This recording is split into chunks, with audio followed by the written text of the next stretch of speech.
नमस्कार, स्वागत है आपका एकलव्य अकादमी में। आज जीएस जो एमटीएस के लिए एसएससी अन्य एग्जामों के लिए जो जीएस की श्रृंखला चल रही है प्रीवियस ईयर क्वेश्चन की, उसका हम तीसरा पार्ट लेकर आए हैं। तो तीसरा पार्ट हम 25 क्वेश्चनों का आपके लिए लेके आए हैं। इससे पहले हम 2 भाग अपलोड कर चुके हैं। तो जिन भी स्टूडेंट या जो भी कंपटीटर हैं उन लोगों ने अगर नहीं देखा है तो आप अपना इसको देख सकते हो 2 वीडियो को। और ये तीसरा भाग हम लेके आए हैं। तो आइए हम इसमें देखते हैं कि इसमें कौन कौन से प्रीवियस क्वेश्चन हैं जो एमटीएस के लिए मोस्ट इम्पोर्टेंट हैं। तो पहला क्वेश्चन देखें कि कौन तबला वादक नहीं है। तो इनमें से आपको बताना है कौन तबला वादक नहीं है। पहला ऑप्शन है शेख चिन्ना मौला, दूसरा अल्लाह रखा, तीसरे किशन महाराज, चौथे जाकिर हुसैन। तो आप इसमें से बताइए, आंसर करिए कौन सा तबला वादक नहीं है। तो आप जानते हो कि अल्लाह रखा, किशन महाराज और जाकिर हुसैन ये तीनों ही तबला वादक हैं। तो हमारा ये जो ऑप्शन बचा शेख चिन्ना मौला, तो जो शेख चिन्ना मौला है ये तबला नहीं बजाते। ठीक है। क्वेश्चन नंबर 2 देखें। 2008 बीजिंग ओलंपिक्स में किस भारतीय मुक्केबाज ने मुक्केबाजी में मिडिल वेट वर्ग में कांस्य पदक जीता था? क्या जीता था? कांस्य पदक। तो आपको बताते हैं कि अब तक जितने भी ओलंपिक हुए हैं उनमें मुक्केबाजी में अब तक भारत 3 ही पदक लेके आ पाया है। 2008 में जो मुक्केबाजी में पदक जीता था, ऑप्शन है विजेंद्र सिंह, अखिल कुमार, जितेंद्र कुमार और मैरी कॉम। तो आप बताइए इन चारों में से कौन सा सही है। तो इसका जो सही आंसर है वो है विजेंद्र सिंह। विजेंद्र सिंह। अब जो मैरी कॉम है इन्होंने 2012 में, कब? 2012 में लंदन ओलंपिक में पदक जीता था। लंदन ओलंपिक में पदक जीता था। और 2020 में लवलीना बोरगोहेन ने टोक्यो ओलंपिक में पदक जीता था। तो अभी तक 3 ओलंपिक पदक आए, 3 पदक आए हैं मुक्केबाजी में ओलंपिक में। तीसरा क्वेश्चन है किस किले को मनकल के नाम से जाना जाता है? तो किस किले को? ऑप्शन है किला अगवाड़ा, चित्रदुर्ग किला, दौलताबाद किला और गोलकुंडा। तो बताइए आंसर, इसका कौन सा आंसर सही है? तो इसका आंसर सही है गोलकुंडा। कौन सा सही है? गोलकुंडा। अगर ये किला जो अगवाड़ा है ये आपका गोवा में है। किला अगवाड़ा कहाँ है? गोवा में। चित्रदुर्ग जो किला है चित्रदुर्ग, वो आपका कर्नाटक में है। कहाँ पे? कर्नाटक में है। और दौलताबाद किला आपका महाराष्ट्र में है। कहाँ पे है? महाराष्ट्र में है। ठीक है, महाराष्ट्र में है। तो ये आपके आंसर है इसके आगे कहाँ है। अब हम अगले क्वेश्चन की ओर बढ़ते हैं। भरतनाट्यम किस भारतीय राज्य का शास्त्रीय नृत्य है? तो भरतनाट्यम, तो आप जानते हो भरतनाट्यम, ऑप्शन है इसका तमिलनाडु, केरल, मणिपुर और असम। तो बताइए कौन सा आंसर सही है? इसका आंसर सही है तमिलनाडु। केरल का आप सभी जानते हो नृत्य। मणिपुर का हम पहली वीडियो में इनको बता ही चुके हैं, मणिपुरी है, ये सत्रिया है। ठीक है, शस्त्रीय जो नृत्य है वो असम का है। तो ये हमने आपको इससे पहले भी बता चुके हैं, तो उसको देख लीजिए आप। अब नंबर 5 क्वेश्चन देखें। प्राचीन भारत में महाजनपदों के शासक फसलों की उपज की कितनी दर वसूलते थे? जो टैक्स लेते थे, लगान लेते थे, वो कितना लेते थे? किसका? महाजनपदों के शासक। जो महाजनपद की बात करें तो 16 महाजनपद थे। कौन से? कितने महाजनपद थे? 16। तो ऑप्शन है 1/5 भाग, 1/6 भाग, 1/3 भाग, 1/4 भाग। तो आप बताइए कौन सा आंसर सही है। तो इसका आंसर सही है 1/6 भाग। अगला क्वेश्चन है प्रधानमंत्री की नियुक्ति कौन करता है? तो प्रधानमंत्री की नियुक्ति आप जानते हो कि ये आर्टिकल 75 के अनुसार होती है। कितने के अनुसार होती है? आर्टिकल 75 के अनुसार होती है। तो कौन करता है? ऑप्शन है लोकसभा अध्यक्ष, मंत्रिपरिषद, भारत के राष्ट्रपति और सीजेआई यानी भारत के मुख्य न्यायाधीश। तो बताइए प्रधानमंत्री नियुक्ति कौन करता है? तो प्रधानमंत्री नियुक्ति आर्टिकल 75 से करता है भारत का राष्ट्रपति। अब देखें क्वेश्चन नंबर 7। यामिनी कृष्णमूर्ति किस शास्त्रीय नृत्य शैली के लिए प्रसिद्ध है? तो जो यामिनी कृष्णमूर्ति थी जो है कि वो किस शास्त्रीय नृत्य शैली से प्रसिद्ध है, के लिए प्रसिद्ध है? ऑप्शन है कुचिपुड़ी और मोहिनीअट्टम, दूसरा है भरतनाट्यम और कुचिपुड़ी, तीसरा है मणिपुरी और उड़ीसा और चौथा इनमें से कोई नहीं। तो इनका सही जो आंसर है वो है भरतनाट्यम और कुचिपुड़ी। अगला क्वेश्चन नंबर आप देखें 8। जो 8वां क्वेश्चन है उसको आप देखिए कि 8वां क्वेश्चन क्या है। कि 8वां क्वेश्चन, तो इसको हम देखते हैं क्वेश्चन नंबर 8। तो देखिए जो क्वेश्चन नंबर 8 है क्वेश्चन नंबर 8 है कि 2011 की जनगणना के अनुसार केरल की साक्षरता दर कितनी थी। तो आप जानते हो अब तो केरल 100% साक्षर है, और तब 2011 में उसकी जनगणना रेट क्या थी तो वो बतानी है आपको।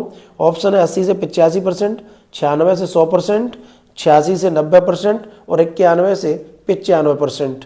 तो आप जानते हो इसका जो सही आंसर है वो है आपका 91 से 95%। अगला क्वेश्चन देखें कि क्वेश्चन नंबर 9, बराक ओबामा की आत्मकथा का नाम क्या है। तो बराक ओबामा, ऑप्शन है dreams of my father, a story of race of inheritance. दूसरा है the test of my life. तीसरा है क्रॉनिकल्स और चौथा है matters of discretion, matter of discretion. तो आप ये जानते हो कि बराक ओबामा की जो आत्मकथा है वो है dreams of my father, dreams of my father. तो the test of my life ये युवराज सिंह की आत्मकथा है। किसकी आत्मकथा है? युवराज सिंह की आत्मकथा है। क्रॉनिकल्स जो आत्मकथा है आपकी वो स्टीफन की है। किन की है? स्टीफन की है।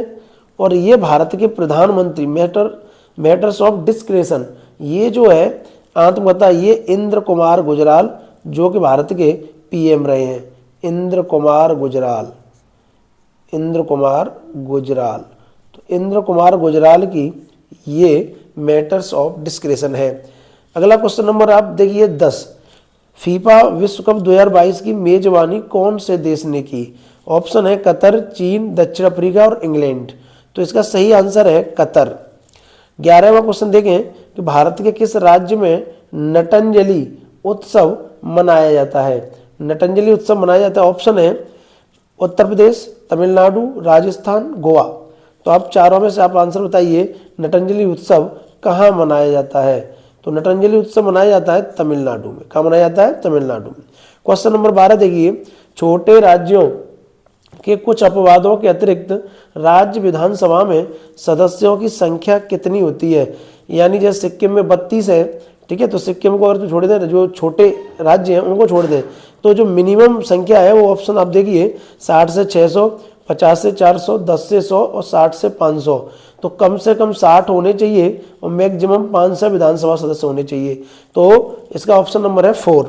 क्वेश्चन नंबर 13 देखिए, किस प्रकार की महापाषाण संरचना में कब्र के चारों ओर पत्थर के टुकड़ों को गोलाकार आकृति में स्थापित किया जाता था।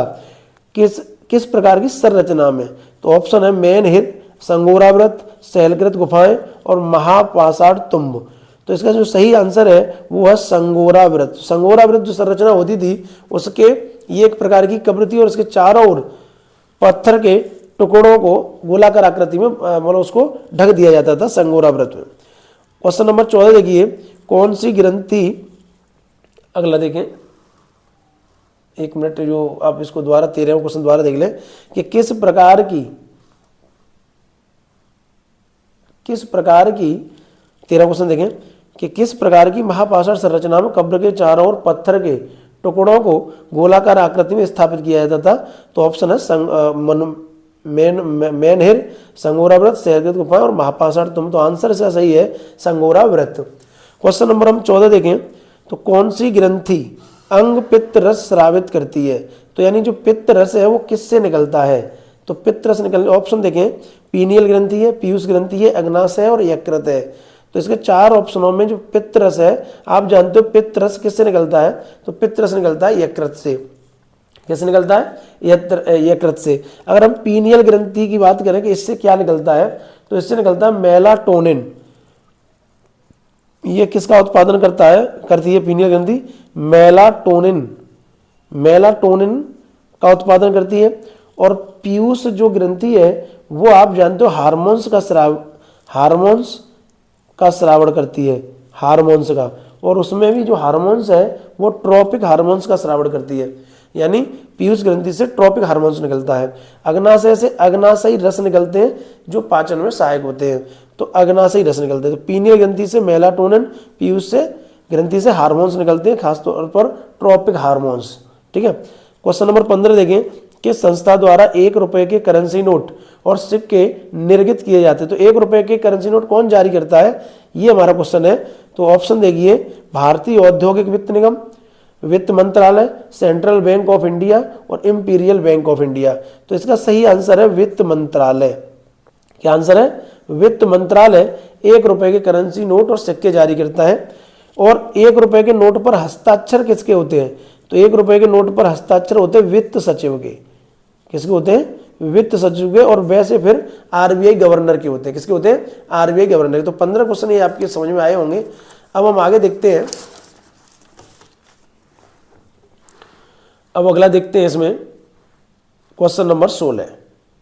तो देखिए क्वेश्चन नंबर 16 है कि भारत की निम्नलिखित से कौन सी नदी बंगाल की खाड़ी में गिरती है? भारत की निम्नलिखित में से कौन सी नदी बंगाल की खाड़ी में गिरती है? तो आप जानते हो कि गोदावरी, तापी, माही, नर्मदा। तो तापी, माही, नर्मदा ये तो आपकी पूरब से पश्चिम ओर बहती हैं। ठीक है, तो जो ये गोदावरी है यही हमारी कहाँ गिरती है? बंगाल की खाड़ी में। ठीक है, क्वेश्चन नंबर 17 देखें। निम्नलिखित भारतीय नर्तकियों में, अगर हम माही नदी को एक और देख लें कि माही नदी वो नदी है जो भारत में कर्क रेखा को 2 बार काटती है। तो माही नदी कर्क रेखा को 2 बार काटती है। तापी और नर्मदा इसलिए प्रसिद्ध है क्योंकि ये पूर्व से पश्चिम बहती हैं और ये डेल्टा नहीं बनाती, ये एस्चुअरी बनाती हैं। क्वेश्चन नंबर 17 देखें। निम्नलिखित भारतीय नर्तकियों में से, ये जो डांसर हैं उनमें से कौन भारतीय इतिहास की पहली महिला थी जिन्हें राज्यसभा के सदस्य के रूप में नामित किया गया था? तो राज्यसभा जाने वाली पहली महिला डांसर कौन थी? ऑप्शन है रुक्मिणी देवी अरुंडले, मल्लिका साराभाई, माधुरी दीक्षित और सरोज खान। तो इसका सही आंसर है रुक्मिणी देवी अरुंडले। क्वेश्चन नंबर 18 देखिए। टोक्यो ओलंपिक 2020 में भाला फेंक स्पर्धा में भारत के लिए स्वर्ण पदक किसने जीता था? तो आप जानते हो कि जो टोक्यो ओलंपिक 2020 है उसमें भारत सिर्फ 7 पदक जीत के आया। भारत 7 पदक जीत के आया, जिसमें आपका 1 गोल्ड था, 2 सिल्वर थे और 4 ब्राउंज कांस्य थे। तो जो 1 गोल्ड थे वो अकेला किसने जीता? और अकेला जेवलिन थ्रो भाला फेंक में ही आया था। तो ऑप्शन है नीरज चोपड़ा, सुमित अंतिल, शिवपाल सिंह और अजीत सिंह यादव। तो ये नीरज चोपड़ा आप सब जानते हो, ये तो बहुत फेमस नाम रहा है नीरज चोपड़ा। तो नीरज चोपड़ा ने ये जीता था। सुमित अंतिल, शिवपाल सिंह और अजीत सिंह यादव ये भी भाला फेंक ही से संबंधित हैं तीनों। ये जो अजीत सिंह यादव है ये पैरा एथलीट है क्योंकि इनका एक एक्सीडेंट में अपने दोस्त को बचाते समय इनका एक हाथ चला गया था। तो इस वजह से ये पैरा एथलीट है अजीत सिंह यादव।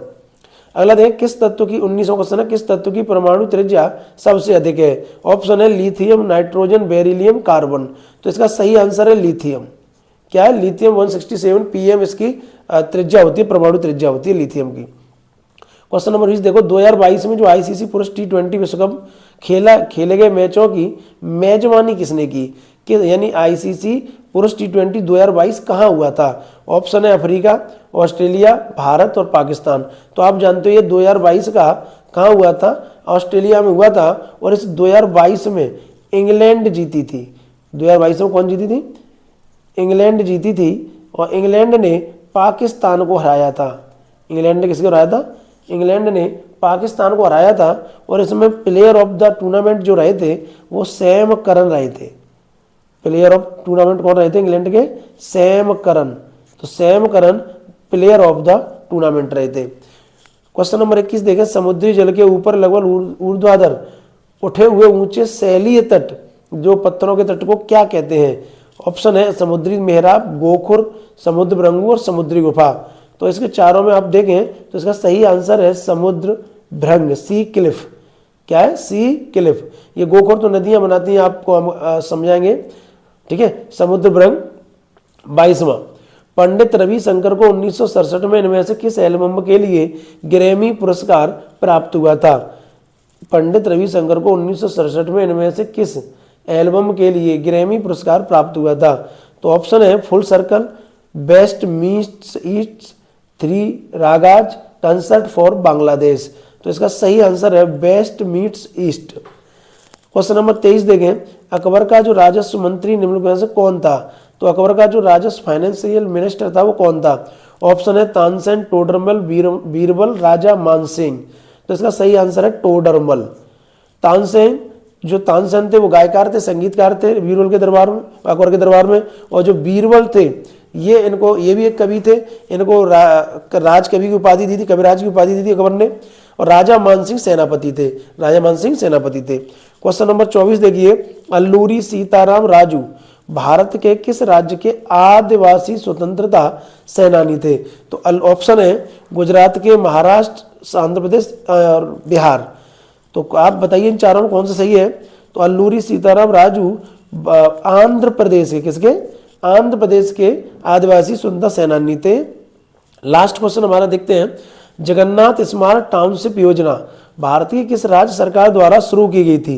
तो जगन्नाथ स्मार्ट टाउनशिप योजना क्या है कि जो मीडियम जो फैमिली है, मिडिल क्लास के जो लोग हैं उनके लिए घर हो, तो उनके लिए घर हो तो जो दलालों के चक्कर न काटने पड़े, उसके लिए जो सरकार है आंध्र प्रदेश सरकार, वो जगन्नाथ स्मार्ट टाउनशिप योजना लेके आई है। तो इसका सही आंसर होगा आंध्र प्रदेश।